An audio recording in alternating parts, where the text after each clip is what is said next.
Howdy there, my flat pickin' friend. Today we are looking at the classic tune St. Anne's Reel. I've heard that this one came to us through our French-Canadian friends to the north here, but it's become popular in Irish, Celtic in general, and bluegrass and old-time circles as well. So this is a tune that you're going to be able to play in a lot of settings with a lot of different people. St. Anne's Reel is in the key of D, and I think it's a great opportunity to get familiar with that kind of position playing if you're not so familiar with it on the flat pick guitar right now. We also have some chord substitutions that can be used in this tune, so it offers you the chance when you're taking a solo over this one to expand into some different harmonic territory, which I love about this song.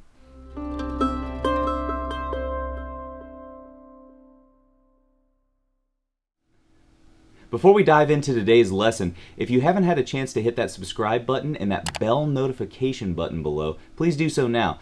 That way you'll get notifications whenever we upload a new video to the YouTube channel. Also, if you're looking for a more enhanced learning experience with PDFs of the sheet music and tablature to all these flat pick fiddle tunes, as well as play-along tracks, backing tracks, and other educational tools, check out the link below in the description to mandolinsecrets.com/guitar.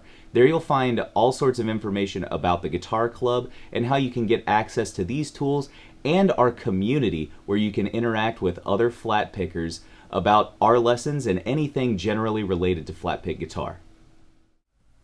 Before we dive into the demonstration on this tune, there are a few things that I want to talk through on St. Anne's Reel that might help you learn this tune a little bit quicker and with a better tonality. So, the thing that I like to think about when I'm playing the A part to this tune is if I can leave some fingers down and let some notes sustain over the top of others, it kind of gives me a full, broad, deep, airy kind of sound to the tune here. So just for example, in measure 2 of St. Anne's Reel, I like to leave the 2nd fret of the G down and the 4th fret of the D down at the same time, because those are two chord tones, A and F sharp, of the D major chord. So it kind of gives us a really solid sense of the home key of the tune whenever we do that. So here's the first few notes to St. Anne's Reel. 1, 2, 3.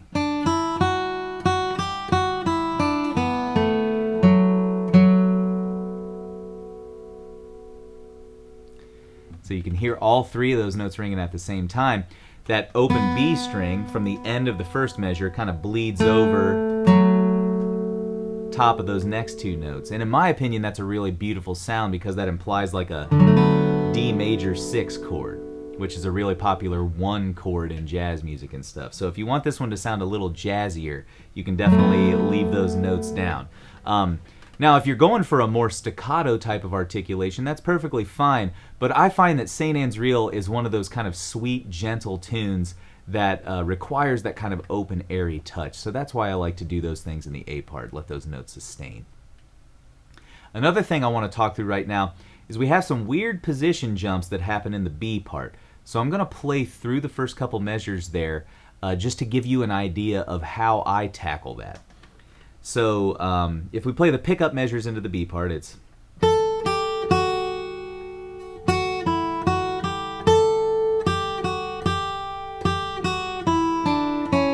and check this out.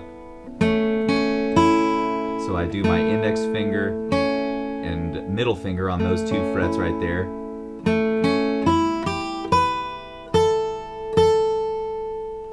So that's the kind of difficult jump I'm talking about. You have to do those 2 fingers in the 2nd fret and then immediately jump up with your index finger to that 3rd fret. So that can be kind of tricky to get your index finger from that 2nd fret of the G all the way up to the 3rd fret of the E in the span of less than a beat. And it's actually exactly 1 beat.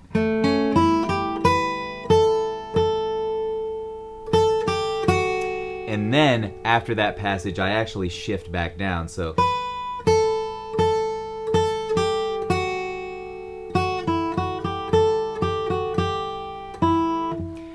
that's kind of a tip and trick for you in that portion of St. Anne's Reel. If you have the tablature to this one, I'm talking about measures 3, 4, and 5 of the B section.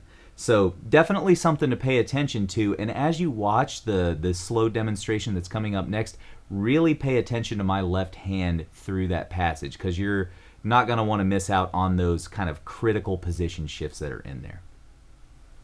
All right, let's go ahead and dive into the slow breakdown. You know the drill, right? So I'm going to give you this tune at a pretty slow learning tempo, but feel free to listen to this a couple times through before you even try to play a note. I find it's really helpful to have the tune in my ears to where I can hum most, if not all, of the melody before trying to play it.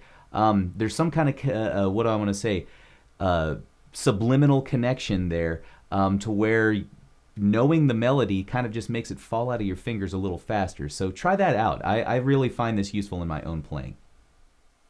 All right, so here's the slow version.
All right, my friend, that's it for the slow version. Let's bump the tempo up a few notches and see what St. Anne's Reel sounds like at more of a medium jam tempo.